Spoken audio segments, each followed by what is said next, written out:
लेकिन भारत के आने वाले एक्शन से पहले ही घबराकर पाकिस्तान के रक्षा मंत्री ने कह दिया कि इसमें हमारा कोई हाथ नहीं है और भारत हमको दोष ना दे। सुनिए पाकिस्तान के रक्षा मंत्री ख्वाजा आसिफ की बात। पाकिस्तान का इससे कोई ताल्लुक नहीं है। कथित तौर पे ये सारी होम ग्रोन जो है इंडिया के खिलाफ जो है मुख्तलिफ जो उनकी सो कॉल्ड रियासतें हैं उनमें बगावतें हुई हैं। एक नहीं, दो नहीं है, दर्जनों के हिसाब से। नागालैंड से लेके कश्मीर तक और साउथ में, छत्तीसगढ़ में, मणिपुर में, ये सारी जगह हिंदुस्तान की जो दिल्ली में जो हुकूमत है उसके ख़िलाफ़ बगावत हुई है। और ये होम ग्रोन है। लोग अपनी हुकूक मांग रहे हैं। एक हिंदुत्व वाली हुकूमत जो लोगों को एक्सप्लॉइट कर रही है, माइनॉरिटीज़ को, जिसमें मुसलमान भी हैं, जिसमें क्रिश्चियंस भी हैं, जिसमें बुद्धिस्ट भी हैं, उनको एक्सप्लॉइट कर रही है, उनका कत्लेआम कर रही है। ये उसके ख़िलाफ़ बगावत है, जिसकी वजह से ये वहाँ पे इस किस्म की एक्टिविटीज़ हो रही हैं।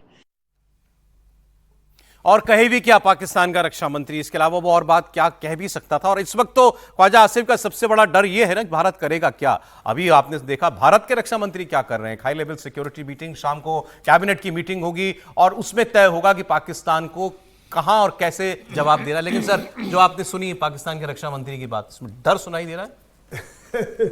सौरभ, मुझे हंसी आती है क्योंकि ये पहली बार नहीं हो रहा है। जब भी कभी ऐसा होता है तो पहले वो मना कर देते हैं कि हमारा कोई लेना देना नहीं है, ये इंटरनल मैटर। लेकिन दो तीन इन्होंने खतरनाक बातें की हैं। देखिए, एक बोला कि हिंदुत्व की सरकार वहाँ चल रही है, यानी कि माइनॉरिटी का अगेंस्ट ये हो रहा है, जिसके खिलाफ ये जाग रहा है। लेकिन ये नहीं समझते कि आजकल सोशल मीडिया का ज़माना है, आप लोगों का मीडिया टोटली ओपन है। कहीं पे इस तरह की बात होती है तो सीधा निकल के आती है और वीडियो बन जाते हैं, आजकल खबर निकल के आती है। और आज ये बात पीओके के लोग भी समझ रहे हैं, पाकिस्तान के लोग भी समझ रहे हैं और कश्मीर के लोग भी समझ रहे हैं कि ये सब खाली प्रोपेगेंडा है। दूसरी बात, ये जो पश्तून बोलने वाले कहाँ से आए, जो आज जो उनका सैफुल्ला कसूरी कहाँ पर बैठा हुआ है, उनका हाफिज सईद कहाँ बैठा हुआ है, उनका उसामा बिन लादेन कहाँ बैठा हुआ था। कहीं भी कुछ होता है तार उसके पाकिस्तान से जुड़े होते हैं और ये हर बार डिनायल मोड में रहते हैं। हमें तो पता नहीं क्या हो रहा है, कैसे हो रहा है।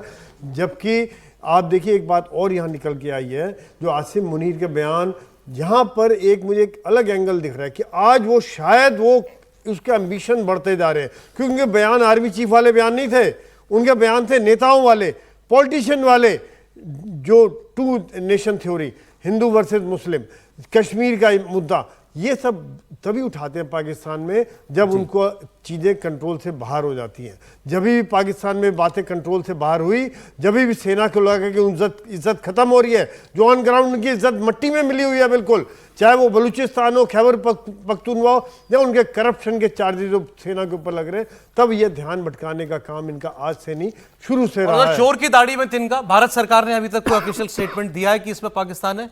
पाकिस्तान का रक्षा मंत्री अपने टीवी चैनल पर फोन पर बता रहा है कि हमारा इससे कोई लेना देना नहीं।